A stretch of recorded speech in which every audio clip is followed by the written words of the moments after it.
With wholesaling land, for the audience who's watching, who's never even heard of what wholesaling is, like you're pretty much getting a property under contract and then assigning that property to a cash buyer who is actually going to buy the property. Then you make your difference in the assignment fee.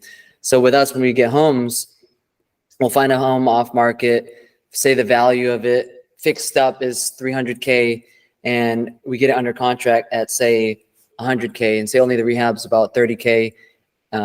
We list it at say 200K, whatever the difference is, that's the assignment fee.